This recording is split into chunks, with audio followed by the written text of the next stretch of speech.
My trembling hand reached down and picked up the phone again. My finger brushed against the screen. I swiped up. It unlocked.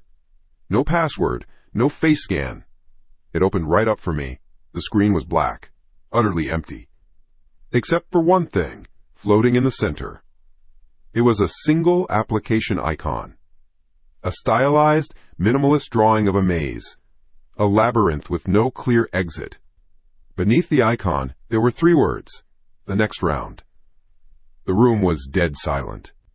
The hum of the refrigerator, the distant traffic, the breathing of the 3 cops around me, it all vanished. There was only the icon on the screen. It pulsed, softly, a tiny digital heartbeat. The game they had forced me to play wasn't over. My graduation was just the start of a new semester in hell. The system hadn't just been bypassed. It had been used. The police, with all their procedures and technology, had been turned into unwitting delivery boys. They had personally delivered the next phase of my torture right into my hands. Then, the screen lit up with an incoming notification. A simple white banner slid down from the top. The sound was a soft, clean ping that cut through the silence like a scalpel. It wasn't a question. It wasn't a threat. It was a statement of fact, written in cold, block letters. You think running is the end? The game never stops. My first instinct was to throw it, to hurl the phone against the wall and watch it shatter into 1,000 useless pieces. My arm tensed, my fingers curled, ready to execute the command my screaming brain was sending. I had to smash it, grind it to dust. Erase the message, erase the app, erase the picture of me sleeping. Leah, don't! Detective Miller's voice cut through the noise in my head. His hand closed gently but firmly around my wrist. It wasn't a cop's grip. It was the grip of a man trying to stop someone from jumping. I looked at his hand, then at his face. His eyes were dark, with a grim, new reality. What? I choked out, the word feeling like broken glass in my throat. What do you mean, don't? It's them. They're watching. They sent this. I know, he said, his voice low and steady, a rock in the middle of my hurricane. That's why you can't destroy it. This is a line. It's the first real line we've had to them. This phone is evidence. It might be the only chance we have to track them. Harris, the younger cop, nodded in agreement, though his face was ashen. He's right. We can take it to the lab. Forensics can pull it apart. Find a signal source, a hardware signature, anything. Hope. It was a stupid, dangerous word. A lie whispered in the dark. They thought in terms of labs and forensics. They thought this was a game played by their rules. They didn't understand. The people who got a phone to me in a police-guarded safe house, who took a picture of me sleeping in a locked room, didn't leave hardware signatures. They left scars. But what choice did I have? My own body felt like a foreign country. My hands were trembling so badly I couldn't hold them still. Miller's grip was the only thing keeping my arm from shaking itself loose. I let my muscles go slack. He slowly released my wrist. The phone felt like it weighed 100 pounds in my palm, a black mirror showing me nothing but my own defeat. I stared at the screen, at the pulsing maze icon. The next round. My finger hovered over it, a terrible new gravity pulling it down. What would happen if I pressed it? A new threat? A list of rules? Another picture? I didn't have to wonder for long. The phone vibrated in my hand, a sharp, angry buzz. The maze icon expanded, filling the screen before dissolving into pixels. The screen went black for a single heart-stopping second. Then, a video began to play. There was no sound at first, just a slightly shaky handheld image. It looked like it was filmed on a phone. The view panned across a familiar dining room. Floral wallpaper, a dark wood table, a framed picture of me, age 10 with a missing front tooth, on the sideboard. My breath hitched. I knew this room. I knew it as well as my own reflection. It was my parents' house. The camera focused. A man and a woman were sitting at the table, eating, laughing. My mom tucked a strand of graying hair behind her ear, her smile lighting up her whole face. My dad was telling one of his terrible jokes, gesturing with his fork. I could see the movement of his mouth, the way my mom rolled her eyes in mock annoyance. I could imagine the sound of his booming laugh, the comfortable rhythm of their conversation. It was a live stream. The realization hit me not as a thought, but as a physical blow, a punch to the gut that drove all the air from my lungs. It was happening right now. They were there. Right now.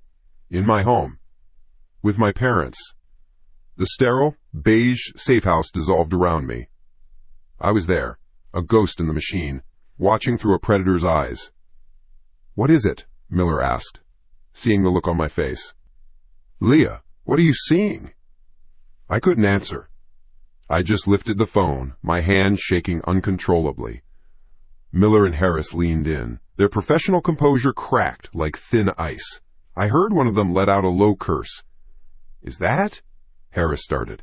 "Her parents," Miller finished, his voice raw. We stood there, 3 cops and a victim, huddled around a tiny screen, watching a quiet family dinner from 1,000 miles away. The video was a window into a life I no longer had, a life that was now a hostage.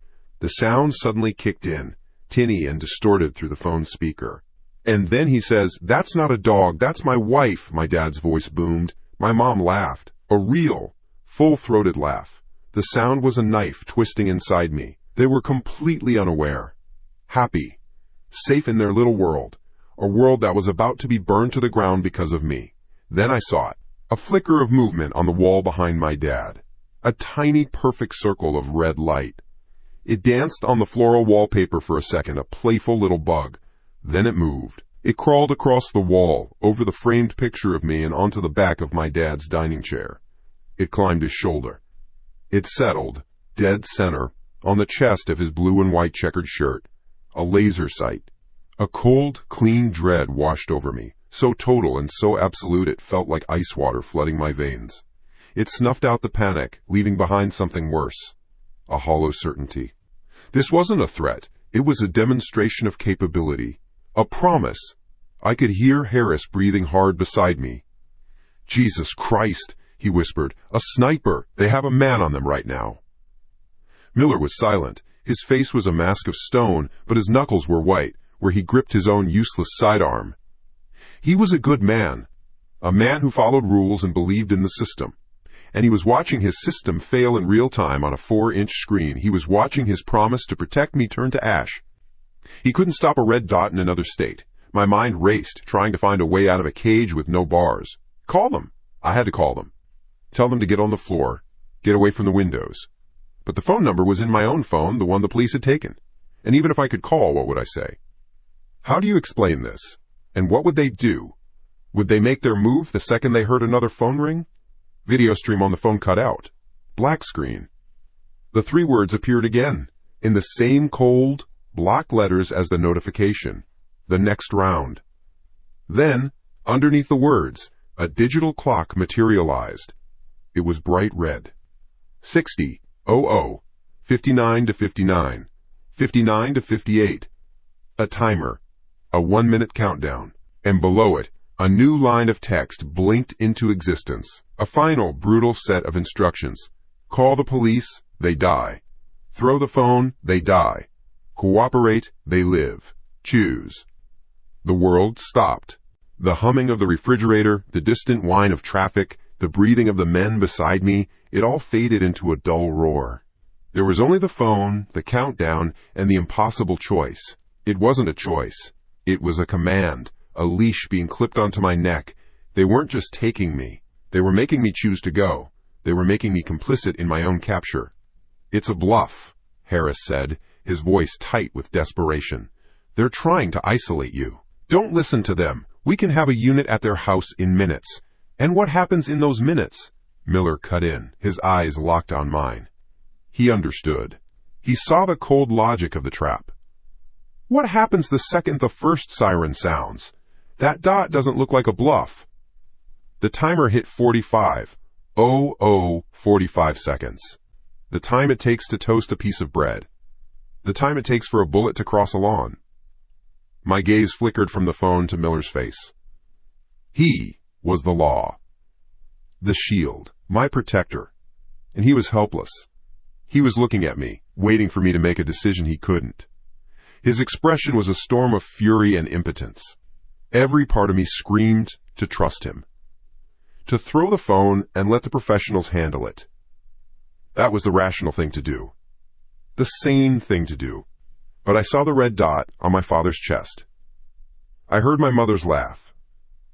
The memories weren't just memories anymore. They were liabilities. The people I loved had been turned into bargaining chips. The timer showed 30:00. I thought about Anna and Mai. The scientists, their calm and methodical cruelty. They didn't bluff. They operated on data, on cause and effect. They had calculated this moment down to the last second.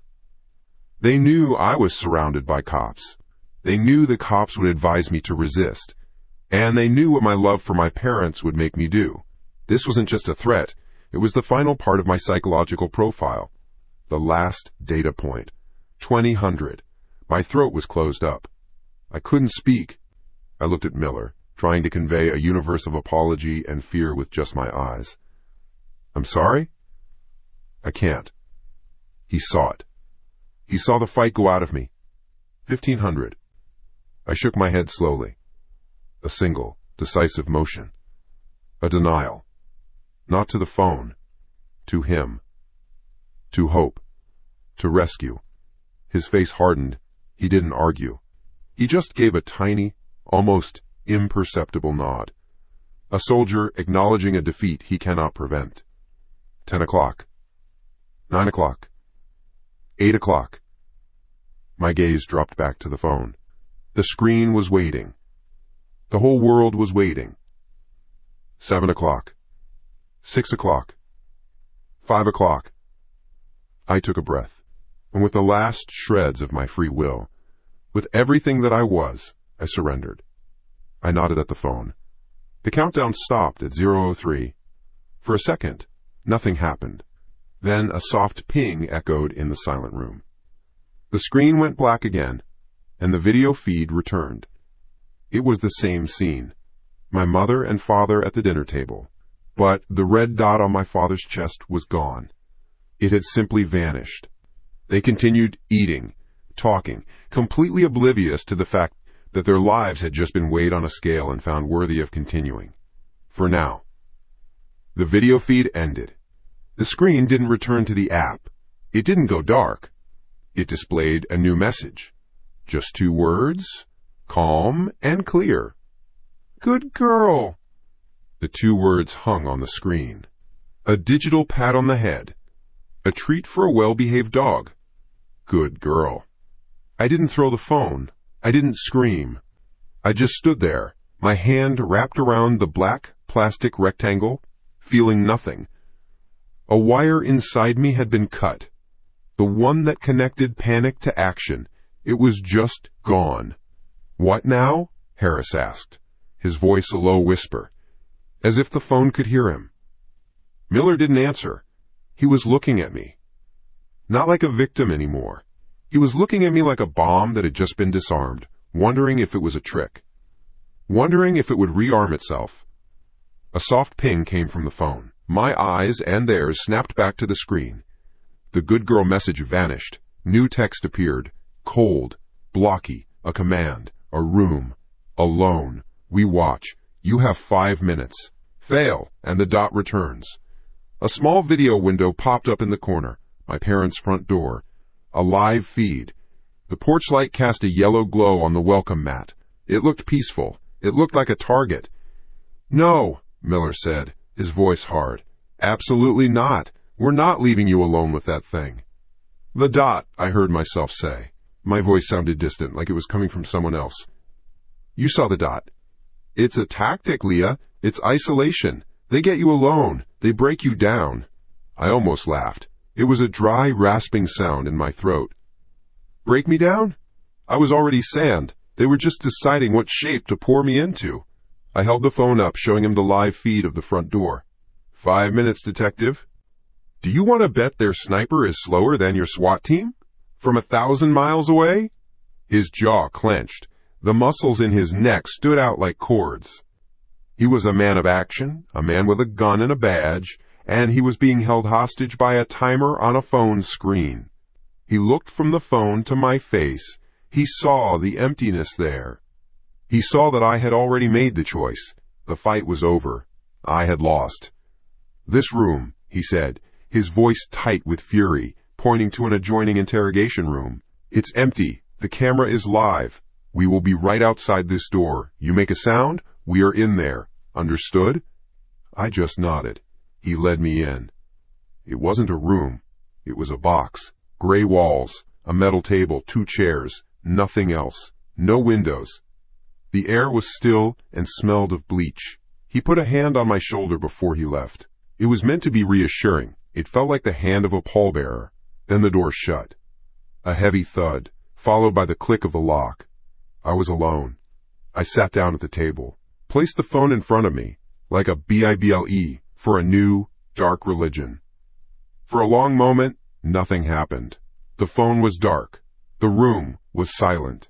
I could hear my own breathing, loud in the small space. Then the phone lit up. The maze icon pulsed once, then dissolved. It wasn't a threat. It wasn't a video. It was a file. A folder icon appeared in the center of the screen. Beneath it, a name. Ashley Peterson. My finger trembled as I moved it toward the screen. I didn't want to, but what choice did I have? I tapped the folder. It opened. My breath caught in my throat. It was a profile. Like something from a personnel file or a social media page. But more. So much more. A picture dominated the top half of the screen. A girl.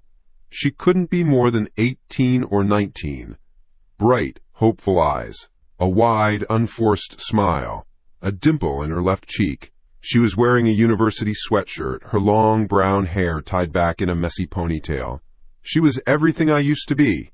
Below the picture, the data points began. Name, Ashley Peterson. Age, 19. Status, freshman, State University.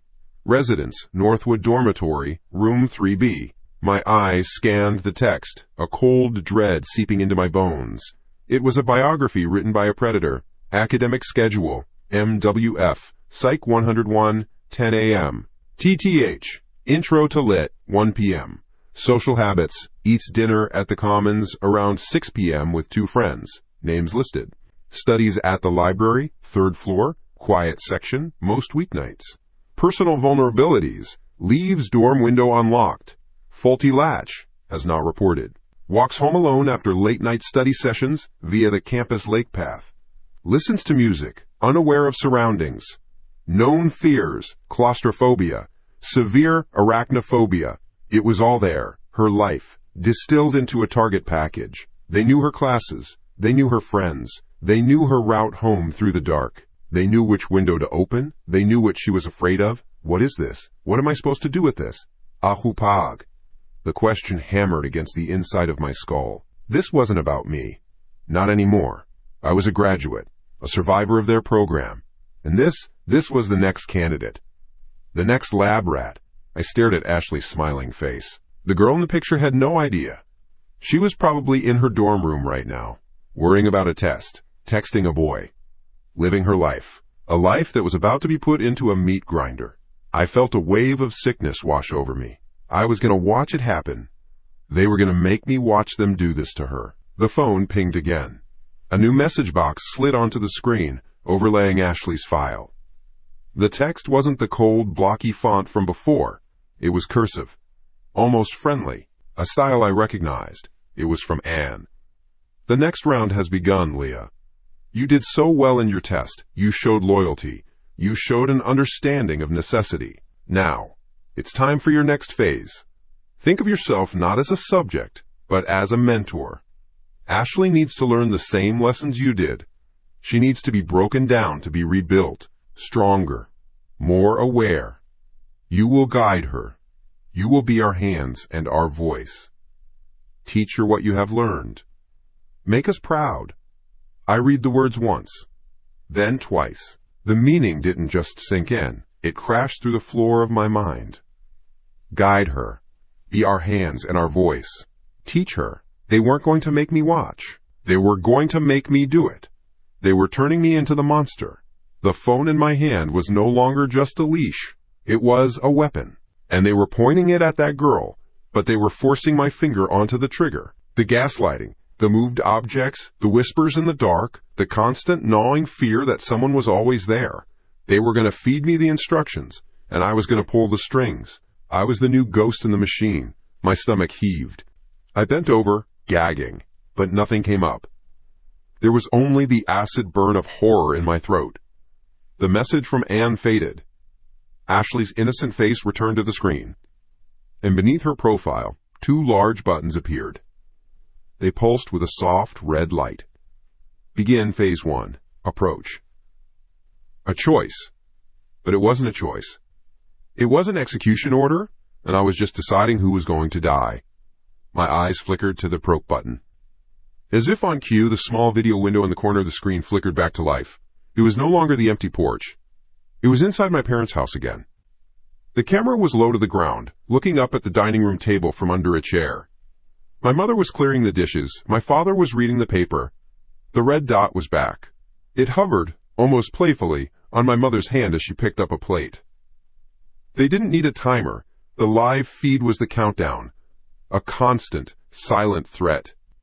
Every second that my parents were alive was a gift, and I had to earn it. Refuse. The word was a fantasy. If I pressed it, the dot would stop playing. My mother would drop the plate. My father would look up from his paper. And that would be it. My old life, my real life, gone in a flash of noise from 1,000 miles away. All because I tried to be a good person. My gaze moved back to the other button. Begin phase 1. Approach. I looked at Ashley's picture, at her smiling eyes. She didn't deserve this. No one deserved this. She was just a kid. I saw myself in her. The before picture. The girl who used to laugh like that, who used to think the world was safe, that locks on doors meant something. They had taken that from me. And now they were ordering me to take it from her. To save my parents, I had to destroy hers. Figuratively. I had to become the thing that had haunted my every waking moment and my every nightmare. The choice wasn't between saving my family and letting them die. It was between saving my family and damning someone else. They had found the one lever that could make me do the unthinkable. They had made my love for my family a weapon against my own soul. I thought of Miller on the other side of the door. The good man. The cop. He would tell me to refuse, to let them handle it. He would tell me to be strong. But strength was a luxury I couldn't afford. Strength wouldn't stop the sniper's bullet. My mind went quiet. The war inside me was over. A ceasefire had been called. A terrible, silent peace settled in the ruins. There was no more panic. No more screaming. There was only the cold, hard math of the situation. Her, or my parents. An innocent girl I had never met, or the 2 people who gave me life. It was no choice at all. It never was. That was the whole point. ... dot. From the grainy black and white feed of the interrogation room camera, Detective Miller watched. He saw Leah sit motionless, for what felt like an eternity, her head bowed over the phone. He saw the slight tremor in her shoulders stop. He saw her straighten her back. The posture was different. The fight had gone out of her, but it wasn't replaced by defeat. It was replaced by something else. Something hard. Something still. He watched her lift her right hand. There was no hesitation. No final, shaking prayer for another way. Her finger moved with a slow, deliberate grace, as if anointing something holy. Her face was a mask. The fear, the pain, the wild panic that had defined her for days was gone. In its place was an absolute terrifying emptiness, a void. The camera watched as her finger descended. It pressed the button.